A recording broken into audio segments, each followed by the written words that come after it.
Hi, this evening we focus on how digital media in India is changing. You may have heard of the new government guidelines to regulate social media, digital news media, and OTT platforms, or what are called over the top content providers. Now, no matter where you stand, big tech needs to be controlled. Social media is a beast unleashed. These rules have wide ranging implications, not just for journalists like us, but you, the user, as well. Now, these are new guidelines. This is not a new law. In fact, these new guidelines have been framed under the IT Act and they apply to three categories. Number one is OTT platforms. So think of any streaming service that is delivering content to you over the internet. So think of Netflix, Amazon Prime, YouTube, etc. All come under it. Number two is digital or online news media. This includes publishers of news and current affairs content, publishers of online curated content, smaller outfits, individual creators like Newsworthy, or anyone offering political commentary come under this.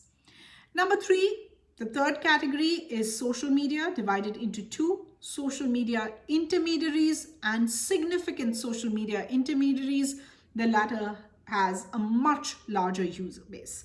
Now, when I say social media intermediary, we actually mean any social media service that is facilitating an online interaction between two or more users and allows them to disseminate media. So think Facebook, Twitter, WhatsApp, Signal, Telegram, Instagram, Koo, etc. There are some overarching guidelines, the code of ethics, that actually apply to all three categories.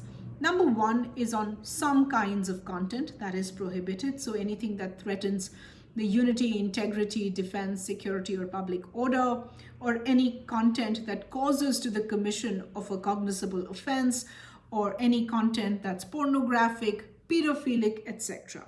So what's the problem here? The question that pops is, did we need new guidelines for this? Many of these conditions actually fall within the reasonable restrictions to the freedom of speech and are thus applicable to all content authors and publishers, whether digital or offline.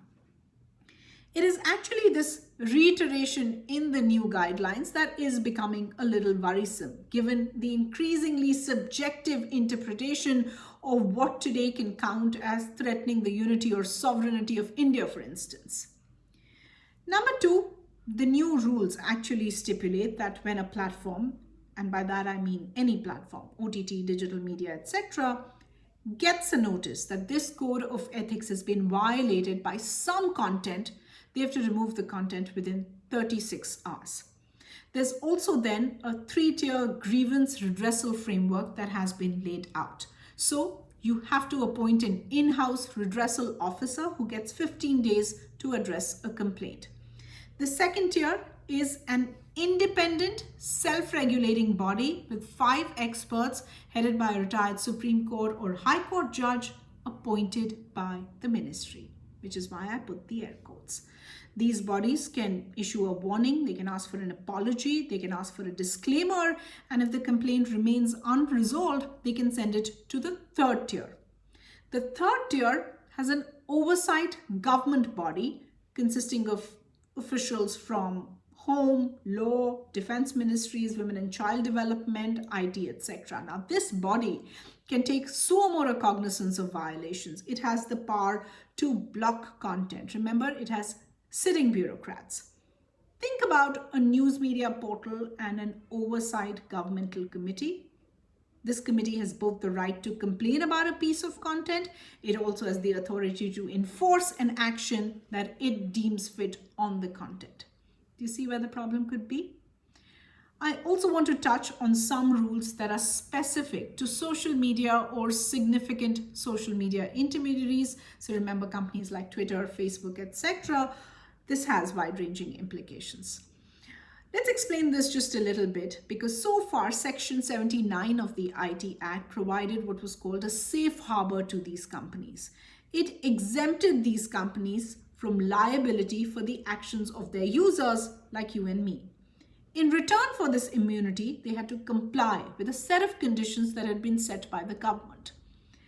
This relationship now stands altered with these guidelines. In fact, experts say that the compliance now required of these companies is like never before. These companies are now expected to have a faster 24/7 coordination with law enforcement agencies.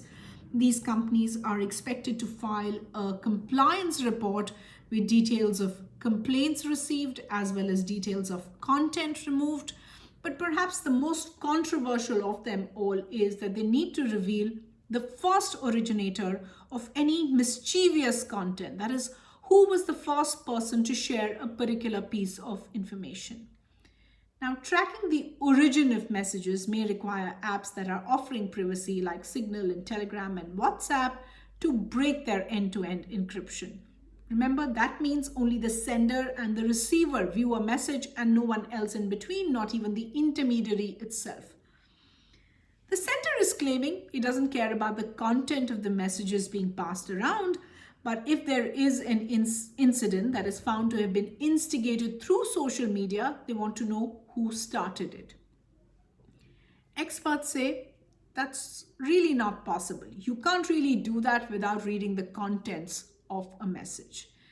Also remember, failure to act on any of these could attract jail for up to a period of 7 years. That's already under Section 69 of the IT Act. I'm stopping here. We'll try and do more videos and primers to really explain what's at stake. But also remember, it is surprising much of this has been put out without public consultation. And remember the amount of government and political influence that's already been built into these guidelines. If you have a question, leave a comment. We'll try and answer or get an expert to answer them. If this has been worthy of your time, do share it with your friends and family. We'll see you again very soon.